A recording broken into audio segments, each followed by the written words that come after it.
Booknerds, and welcome to another monthly wrap-up video. This is a set of recommendations of all the books that we have read this month, and your girl has quite a big stack piling up on her lap right now, and these are a new category I'm going for, something I've never recommended before on this channel, and that is self-help books.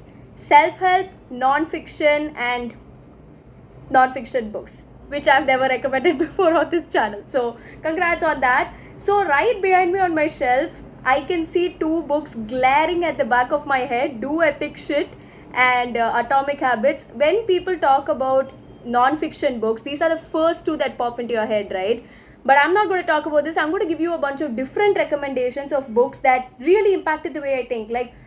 No offense to Atomic Habits. I did learn how to form tiny habits and stick to them every day. But then these are 9 books that are way underrated. So without further ado, the first one on my list is Hyperfocus by Chris Bailey. The reason I love this book is because I tend to do a lot of things every day and I feel I'm very unproductive because I feel like I'm working all day long. Like, I wouldn't be doing that much work, but since I'm going on and off and even when I'm not working, I feel like I'm working. Even when I am working, I feel distracted. It was a mess. But after reading this book, he says how to work less and achieve more. As in, you work only for 3-4 hours a day, but during those 4 hours, you do nothing but work. You focus on that, you turn off your mobile phone, you turn off all your distractions, and you work. And for the rest of the day, you can just do whatever you want. I think that's an amazing idea. Highly recommend that one. The next one is something quite similar by Cal Newport. It's Deep Work.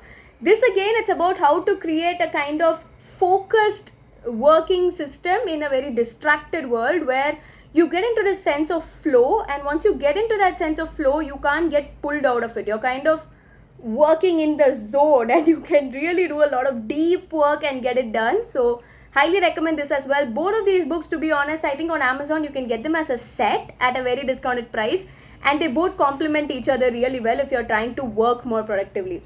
Next up is the 5 a.m. Club by Robin Sharma. I mean, this is a classic. You guys must be thinking, if you're not going to talk about Do Epic Shit, why are you talking about the 5 a.m. Club? Because this worked for me. When I tried the morning routine that Robin Sharma talks about in this book, waking up at 5 a.m. and getting things done, it really helped. Especially the best part about waking up at 5 a.m. is just the whole aura around you. Like when you wake up, the first 1 or 2 hours is when your brain is most productive. So during that time, when I used to wake up normally at say 10 a.m., it would be because of a client call. I would wake up because a client is calling me and my brain is already in overdrive. So waking up at 5 a.m. meant I'm waking up even before my clients, so I could work without any distractions. That's just one among many other reasons why I do pick this up. Next up is a book I stumbled across very randomly, but it really changed my life, and that is The Intentional Being by Damini Grover. The reason I love this book is because it made me realize how hopeless my life is and how purposeless I was leading my life. It made me question everything, guys, for real. Like, when I was getting irritated by something, I would take a moment and ask myself, why is this irritating me? What can I do to, make this not irritate me? What can I do to make this situation better? Now, if I'm about to have a fight with my partner or my parents, I won't just go there and fight with them. I'll take a second and ask myself, why is this bothering you? Why are you getting triggered by this? Such thoughts and questions like this really made me question myself and create a life of purpose. It helped me become more intentional, which is why I really recommend this. And I love the visuals within this as well. There are a lot of diagrams throughout it, and it had worksheets at the end of every single chapter. And honestly, guys, you can fly through this in about 2 days, but these 150 pages will impact the way you view life entirely. So, speeding ahead, we have Tuesdays with Maury, which is a very sweet and small book. Imagine there is a person in your life who is your mentor and you learn a lot in life from them, and then they are no more, and there are still so many unanswered questions that you want to ask them, so many life lessons you still haven't asked them.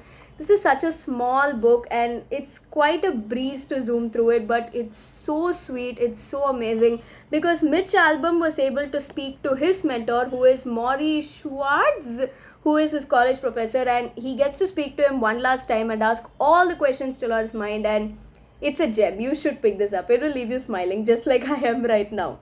Next up, I have Build Don't Talk by Raj Shamani. Okay, fine. I'm not a big follower of Raj Shamani. I'm not into motivational talks that much, but this book really changed my mind. Like, I used to follow Raj Shamani on Instagram and LinkedIn and all that, but more than that, I really like this book because he talks about let your work speak for you. And he talks about how school has taught us very specific subjects, but life teaches you the actual lessons. And when he says build, don't talk, he's like, let your actions speak for you. Build that entrepreneurship that you want to do. Go ahead and build that startup. Do what you want. Things you wish you were taught in school is literally the best way to define this, especially in terms of, finances and healthy relationships and all that. This is the best. Next up, I have Uncover the Awesome You by Utkarsh Shukla. Man, this book was so easy to get into and read through, especially look at the name of the first chapter. Embracing Awesomeness the Chandramukhi Way. That is, I was at the bookstore. I was just browsing through aisles and I saw this cover intrigued me. I just picked it up. I was like, okay, chapter 1, the Chandramukhi Way. And I just continued reading. I just kept reading. And only after I finished chapter 1, I was like, okay, I'm at a bookstore, I'm in a public situation, and I was able to stop myself. This one is really good. It's about how to tap into your potential, unleash the actual you, and become the best version of you possible. I really enjoyed it. Do you know how awesome you are? Are you aware of your hidden powers? Read this book and you will know. Highly, highly recommend it. Next up, we have Make Time, which is quite a bulky book and it's actually quite expensive on Amazon. I got it as a birthday gift, so I guess it's fine. So this is about what to focus on and how to focus on what matters every day. Again, as I said, there's so many distractions. We are living in such a distracted world where, everything's happening at the same time. You don't know what to focus on, and at the end of the day, when you go to sleep, you feel like you didn't focus on what mattered. I used to feel so bad because maybe my partner called me, but I didn't have a second to speak to him. My friends would have called me out to have like a quick lunch bite or something, but I wouldn't have had the time for that. And when I'm just going to sleep, I just want to cry. Honestly, there were days when I felt so depressed because I felt I'm just working, and on other days I felt I'm not working. Life was not working, in short. So I really, really like this. This one again has a lot of visuals and it's just going to teach you how to focus on what matters and make time for the things that matter. It's extremely good, and what a good coffee table book to just leave on your desk, right? I can look smart even though I'm not. Okay, anyway. So then we have The Almanac of Naval Ravikant. This is one book that I just shove on people like, read this. I can't think of a great way to explain this. It's just Naval Ravikant is, a philosopher and he's an entrepreneur, and these are excerpts that he has learnt in his life. Let me just read the description here. Getting rich is not about luck. Happiness is not just a trait we are born with.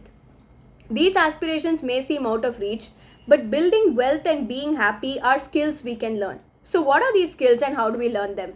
Read the book and the rest is history. I have no words to describe this. Look at some of these amazing sentences. Amazing how many people confuse wealth and wisdom. That's literally just one line there. And even when you're just flipping through this book and when you find sentences like this, you stop for a second and you read it. Like, look at this. Clear thinker is a better compliment than smart. This is the kind of quote I'm talking about, and honestly, you should pick it up. Look at this one. Without hard work, you'll develop neither judgment nor leverage. There are just random quotes like these sprinkled around, and the thing about this book is it's so quotable. Everywhere on Instagram that I open up, I see books like this, books quotes everywhere. So those are my recommendations. These are all books that really helped shape my life. I'm serious, guys. You should definitely pick it up. Do epic shit. Definitely read, Atomic Habits. Definitely read Ikigai. Read the second part of Do Epic Shit that just came out. These are all like 10 to 12 different books that really changed my thinking, and they will definitely change yours as well. Which of these have you read? Which ones did I miss out that you want to add on?